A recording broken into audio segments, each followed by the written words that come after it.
The last year, the 20th meeting of Communist Party of China was successfully held, and also 2 sessions of China is also held. The Communist Party of China and the Chinese government elected a new leadership team. I would like to extend our sincere congratulations. In this manner, could you tell us about the significance of the 20th National Congress of Communist Party of China and to Chinese development? Thank you for your congratulations and your concern. The 20th National Congress of Communist Party of China is a meeting of great importance. It takes place in a critical time that all party and Chinese people of all ethnic groups is embarking on a new journey that build China into a modern socialist country in all respects and advance towards the 2nd century goal. Thank you. Dear Ms. Lee, another thing is that in February of this year, China government released a data of population growth of 2022. Chinese population has experienced a negative growth of for the first time in decades. Does that mean Chinese demographic dividend is decreasing? Yeah, we also heard some relevant comments and doubts on the social media. Yeah, when people may talk about the decreasing growth of population in China, they may worry about that the Chinese demography dividend may be disappearing. But in fact, when we assessing the demography dividends in China, we may not just look at the quantity of population, but also we should look at the quality of the population. For now, we have about 900 million people of the working age, and every year we got more than 15 million people who join in the workforce. So there is a still rich supply of the human resources in China, which may bring the strong driving force for the economic growth. And more importantly, we have about 240 million people who receive higher education. And the average year of education received by the new entrants in the workforce is increased to 40 years, which demonstrates that our working force in China remains strong, and it still remains our notable strength for our population. And of course, we may think about some strategy to promote our employment priority and to continue to strengthen our population strength. Thank you. Dear Ms. Lee, however, as time goes by, will China population age structure become unbalanced, accelerating the problem of aging society? Yeah, but when people talking about the aging society, they may relate it to the supporting the elderly. But actually, the problem of supporting the elderly is about the people's livelihood. But when we talk about the aging society, it is something related to the economic growth.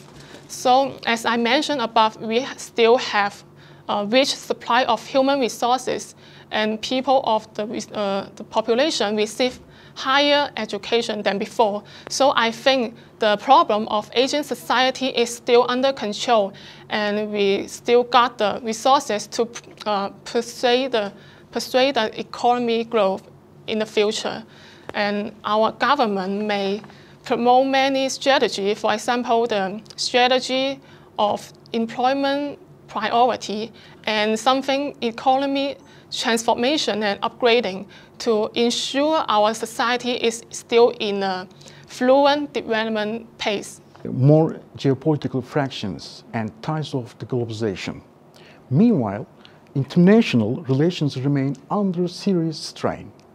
Although China has been reassuring its commitments to the world, to reform and opening up.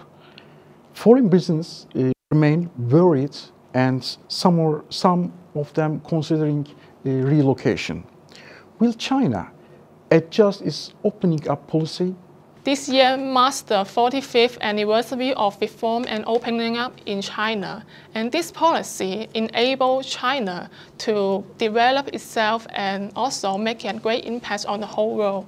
And as our Prime Minister Li Qiang said, most of the foreign companies are still optimistic about their development in China. Last year, China's usual foreign investment reached over 189 billion US dollar, which is also a record high than before, and almost about 15 billion US dollar, higher than that of the 3 years ago. So it demonstrates that the China is still a popular destination for global investment, and the opening up in China is a basic state policy, and we will only open ourselves wider than before, and we will come up with the further expand in alignment with the higher standard international trade rules. And we will provide a better environment and better service, and we welcome all investors from all over the world. This year marks the 10th of the Chinese Belt and Road Initiative. The United States and European Union have also come up with their own global infrastructure initiative. Do you see them as a competing initiative? The Belt and Road Initiative is a high-quality public products initiated by China and built by all parties involved and shared by the world. It delivers a high standard, sustainable, and livelihood-enhancing outcome, so it is still welcomed by the whole world. For now, we have more than 3/4 of the country from all over the world and 32 international organizations join in this initiative. This Belt and Road Initiative is conducted through the consultation, and its cooperation is built in the friendship and good faith. We welcome all initiatives that are not ideological driven, proposed by other countries, and we are happy to see them succeed if they do not carry any geopolitical bias. Both China and Turkey is major developing country and emerging market countries. We are also the strategy partner in the joint construction of Belt and Road Initiative.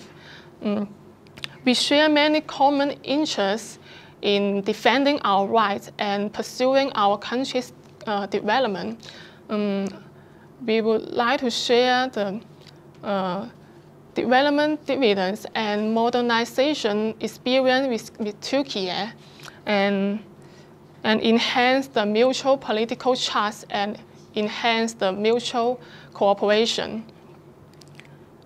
And we will promote a high-quality joint construction of the Belt and Road to achieve new results, bringing more benefits to our country and our people.